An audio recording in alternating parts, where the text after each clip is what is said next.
Hello everyone, and welcome to New Jersey for the StarCityGames.com Invitational. I'm Glenn Jones. I'm joined in the sideboard by William Jensen.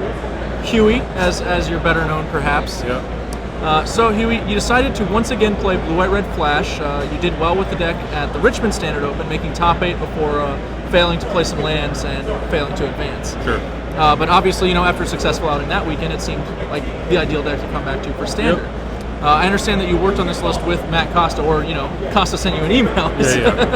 That's more accurate. Costa gave me the list before Richmond, and I played it. I did give some input into the changes for this week. Sure. After having some experience with it. All right. So, what were some of those changes that you wanted to make? Well, I played against Hexproof last week in like round 6 or 7, and I felt like I got really lucky to win the match. I just didn't draw many creatures and whatever. So. One thing, and this was actually Matt's suggestion, is we had 2 Celestial Flare in the sideboard this week. Obviously very good against Hexproof, and also gives you something to actually Snapcaster and get some value against Hexproof, which you're sort of lacking. Yeah, they mostly transition into Ambush Vipers against that matchup. And your best card is like Supreme Verdict, which gets expensive to be Snapcastering. So there's that. We had no Renounce the Guilds anymore because we sort of had that answer to Geist, Celestial Flare, so we were able to play Detention Spheres instead of Oblivion Rings, which helps a lot versus the AJ token type decks. Just wrap all their tokens as opposed to just it forces them to have Cartel Aristocrat, which is their only sack outlet, generally speaking. Exactly. Also, because Jund was, we anticipated Jund to be such a popular deck here, we added 2 negates to the sideboard. We cut a Dispel, because Dispel is sort of similar to negate against the control decks. Yeah, right. Yeah, so that makes a lot of sense. So you're just trying to get the margin in the matchup that matters. I wouldn't have expected a lot of Blue-White Red today anyway. Yeah, right. It's kind of borne out. There is a ton of Jund though. Yes, I saw it everywhere. I didn't actually play against it, but whatever. And then we cut a Thundermaw Hellkite. Last week I had 3 in the sideboard, and I found myself, even in the matchups it was good, not wanting to bring in 3, so independently we both had decided to do that. Alright, so perhaps some of the M14 shifting around just made it, you didn't need those as much, especially when you have some of these new options.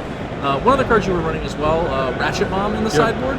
Obviously, it can sort of play this Detention Sphere role as well, sweeping tokens and occasionally hitting random other cards. Right. How has it played out for you? Well, I had 2 last week, and they were okay. I boarded it in once against Hexproof, obviously, and once against Green-White Humans. But this week, we just needed room for other things and went down to 1. I don't think it's as powerful of an answer as Celestial Flare or other things, so we still wanted 1 just as closet case or whatever, but I like it a little more in decks that can use a Tragic Slip or something where if you have to 1-for-1 it's not so bad because your card gets better. The other card that I was actually pretty interested to see you playing in Richmond was Encroaching Waste. I feel like a lot of people wrote it off when they first saw it, but at the same time, even a bad wasteland is a wasteland, which in Standard has traditionally been very valuable. Yeah, it's interesting. In the last week, 5 or 6 people have asked me about that card only, not really much else about the deck. I played against Esper last week and Esper this week, and both times it's been very good for me to kill Drown Yards. Yeah. And also today, it was very good against the Wolf Run. Also last week, once I got to kill somebody's lands who just was mana screwed, but I don't think that really adds to the value of the card. Yeah, that's not going to come up nearly as often, although it is, a non-zero percentage for sure. But in this particular Standard format with Wolf Run, Drown Yard, even Township.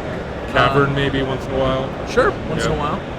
Do you think that use is going to keep going? Once we lose these Innistrad lands, unless Theros brings something pretty sweet, it's going to be mostly playing the role of mana screwing people. Yeah, I doubt. I mean, what's even left?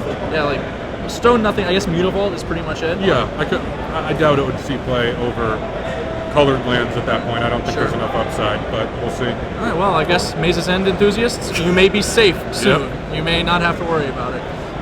Huey, thank you for joining me in the booth and running down Blue White Red Flash. It's been a pleasure. Thank you very much.